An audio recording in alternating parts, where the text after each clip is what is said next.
pour la leçon 2.4, les taux et les prix unitaires. Un taux, c'est une comparaison entre deux quantités qui représentent généralement des unités différentes.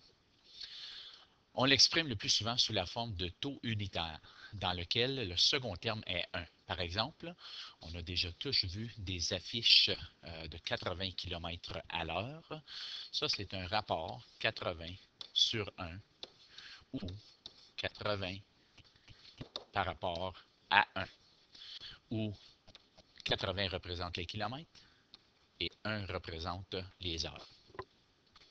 Alors, l'exemple 1, un taux horaire. Ginette a gagné 67,50 $ pour avoir travaillé 6 heures. Quel était donc son taux horaire? Alors, le taux horaire est égal à la somme d'argent sur les heures, donc le montant de gagné sur le nombre d'heures travaillées. Alors, son taux horaire est égal à 67,50 $ divisé par le nombre d'heures travaillées, qui est 6. Alors, Ginette gagne 11,25 $ de l'heure. 11,25 $. On pourrait avoir une conclusion. Alors, le taux horaire de Ginette est 11,25 $ par heure. Exemple 2. La gazelle à Émilie peut courir 30 mètres par seconde. Quelle distance peut-elle courir dans une minute?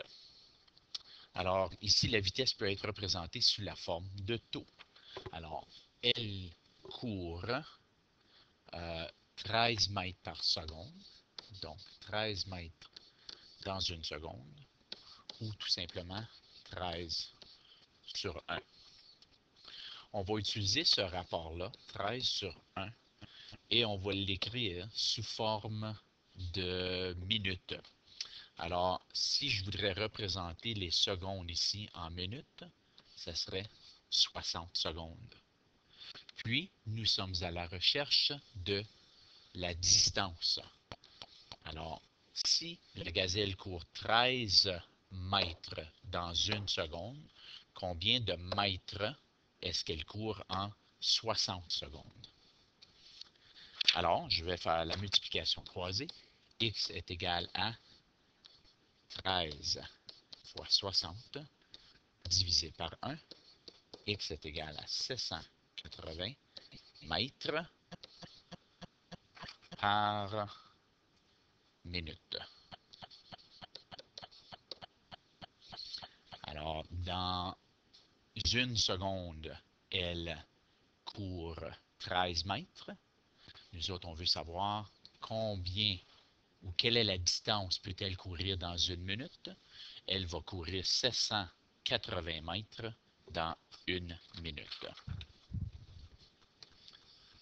Je pourrais écrire une conclusion ici aussi, mais pour sauver du temps dans la vidéo, je vais sauter la conclusion. Exemple 3. Dans une foire, un sac de 200 grammes de maïs éclaté ou du popcorn coûte 1 $ et un sac de 750 grammes coûte 2,70 $. Quel sac représente le meilleur achat? Alors, pour solutionner ceci, il s'agit de trouver le prix unitaire, donc les dollars par gramme, pour chaque sac de maïs. Supposons que le prix par gramme correspond au rapport X sur 1. Alors, pour le sac de 200 grammes et aussi pour le sac de 750 grammes, il faut remarquer ici que le coût est en cents. Alors, 1 $, c'est 100 sous pour 200 grammes. Ceci est égal à combien de le prix par 1 gramme. OK? OK? On veut savoir c'est quoi le prix par gramme si le prix est 100 cents par 200 grammes. Alors, je vais prendre mon X et je vais dire que X est égal à 100 fois 1 divisé par 200. X est égal à 100 sur 200. X est égal à une demi. Ou X est égal à 0,50.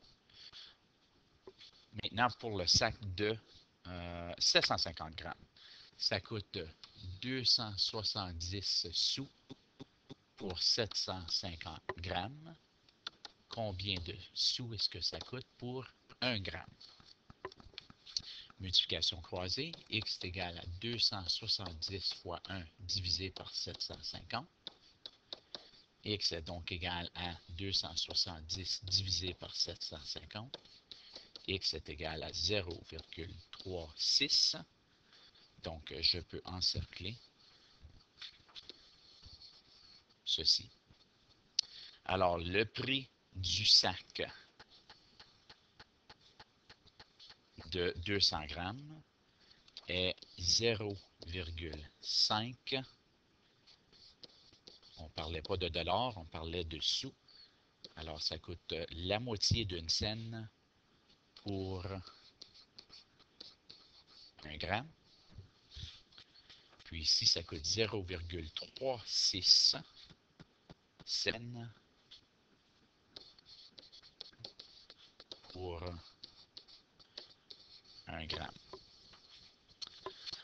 Alors, puisque 0,36 est moins que 0,5, on dit que le sac de 750 grammes est le meilleur achat.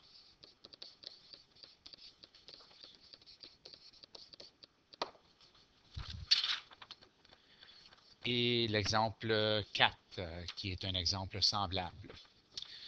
Le prix d'une bouteille de 1 litre d'eau est de 2,19 $ et une bouteille de 750 millilitres d'eau coûte 1,79 $. Supposons que le prix par 100 millilitres correspond au rapport X sur 100. Ceci va nous aider à trouver le prix pour 100 millilitres. Pour la bouteille d'1 litre, il ne faut pas oublier que 1 litre est égal à 1000 millilitres. Remarque que ceci n'est pas un taux unitaire, mais il est mieux d'avoir un prix pour 100 millilitres que pour le prix de 1 millilitre. Comme l'exemple précédent, ça aurait peut-être été mieux de trouver le prix par 100 grammes au lieu de trouver le prix par gramme. Alors, c'est pour ça que j'ai fait un deuxième exemple pour comparer maintenant quel serait le prix pour 100 millilitres d'eau. Alors, pour la bouteille,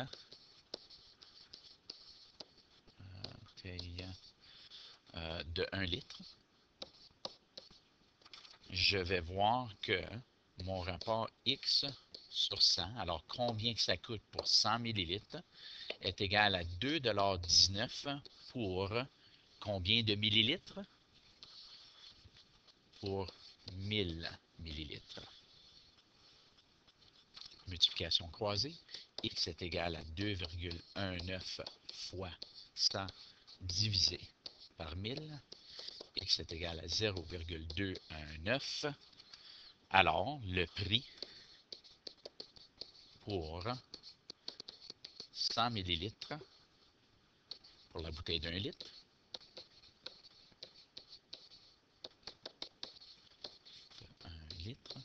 est 0,22 $ ou 22 sous.